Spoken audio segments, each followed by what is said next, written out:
Hey guys, welcome to my watercolor tutorial series. In this video, we'll be talking about the wet on wet technique. My name is Sarah Dang, and I am an experienced watercolor artist. In my last video, we talked about what kind of materials you'll need in order to get started, and I made specific recommendations for you guys, so if you haven't seen that yet, go check it out. I'll leave the link here. One of the supplies I recommended was this Canson XL watercolor paper. The reason I bring this up now is because for your learning convenience, I've actually made a template you can use throughout the series for each technique. It's a dinosaur portrait! Yay! Isn't it cute? I will be using this same template throughout all of my videos, so if you would like to follow along, you can download the template from my website. I'll leave a link in the description below. You can download this PDF for free. I purposely made the template 9 inches by 12 inches so you can easily print it onto the Canson watercolor paper, like I did. Okay, so let's get started. Wet on wet is a very basic technique that's as easy as it sounds. You simply add water to the paper before you add wet paint. This creates a blurred or tie-dye effect, which is often used in backgrounds. This technique can feel a little more spontaneous because you seemingly have less control. However, you can control the shape of water before you add paint. As you'll soon discover, this gives you a lot more options and choices as you paint with this technique. Okay, so let's jump into playing and practicing with this technique. The first thing you want to do is wet your paints. I'm just using my brush to wet the colors I want to use, but you can use a mini spray bottle of water to wet all the pans simultaneously. And now I'm pre-mixing my colors in order to make it easier to drop wet paint into a wet surface. I only do this with 1 or 2 colors at a time. When wetting your paper, be careful not to use too much water. You just want a nice light sheen of water on the paper. You'll know you're using too much water if it begins to pool in certain areas, and when you drop paint in, it'll pool near the same areas. As you can see on the left, it's pooling near that bottom edge. A quick solution for this is to use a semi-dry brush to lift water from the paper. The first thing I like to do is create color swatches. When I use wet on wet to make flat washes, I lay the water down and then I drop color near the center of that shape and work that color around to the edges and then back to the center. This creates a nice, flat, solid color. Please note that I use the first jar of water to rinse my brush thoroughly before I use the second jar of water to start a second color or to wet the paper. That is the key to the 2-jar method. In turn, this keeps my color mixing clean, and when I wet the paper, it prevents me from using dirty water. Here, I'm making another color swatch of the yellow.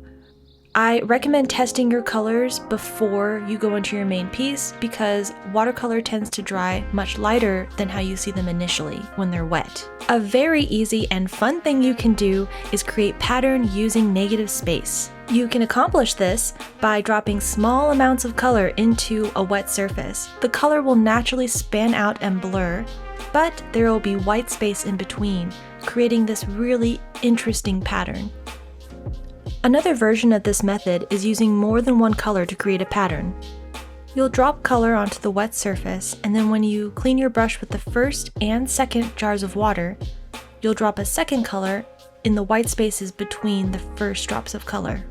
A good tip is to make sure you leave enough space between the original drops of color so that the second color can come through and blur beautifully with the first. If your colors dry lighter than you intended them to, you can always go over with a thin layer of water and drop more paint on top. This will make your colors more vibrant and opaque. As you practice and play with this technique, ask yourself what colors you enjoy blurring together. Ask yourself what kinds of shapes and designs you can make using this technique. Absolutely do not aim for perfection. Aim to have fun.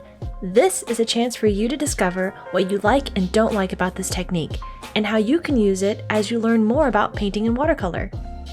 Okay, so we're getting to the point where I'm going to show you a bonus technique. Ooh! So here I have 2 types of salt, regular table salt and pink Himalayan salt. You'll simply take a pinch of salt and sprinkle it onto the wet paint.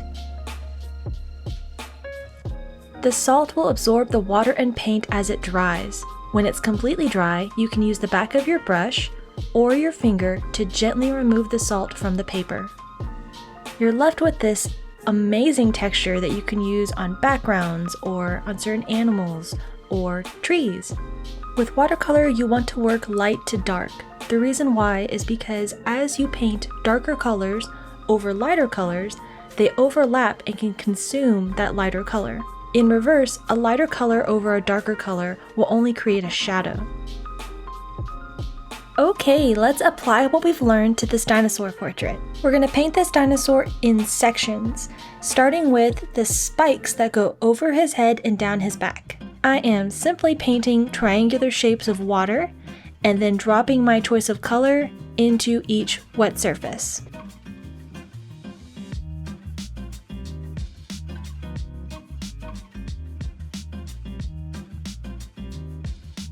Next, I move on to the bow tie, and just like the spikes, I paint a layer of water first. Then I drop my color in.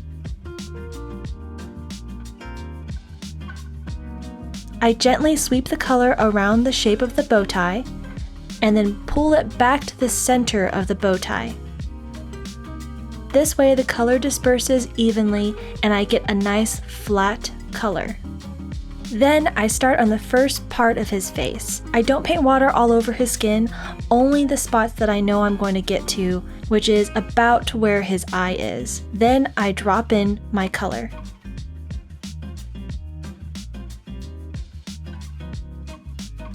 For the skin of the dinosaur, I decided I would do 2 tones of color. So this is that method I showed you earlier where I'm using 2 different colors to create pattern.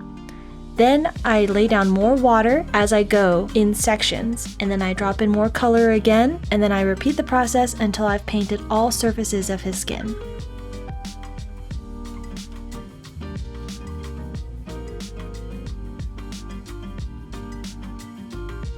Remember, as you're painting, give each section enough time to dry. If your paper starts to buckle severely, you're adding too much water at one time. If this happens, don't panic. Just take a break, go get a snack or something, and come back to the piece once it's fully dry.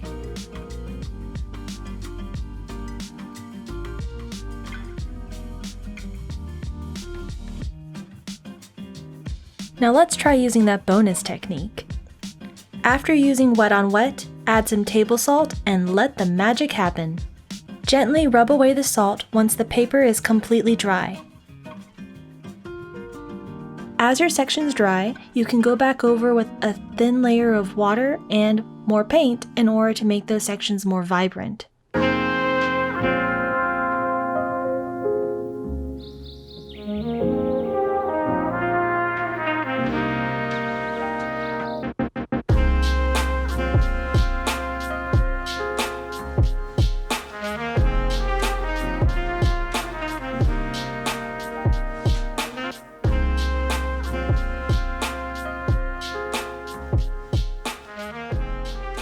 And finally, when your paper is completely dry, you can remove the salt and then use a colored pencil or pen to go in and add extra details and define certain shapes, like the teeth and eye.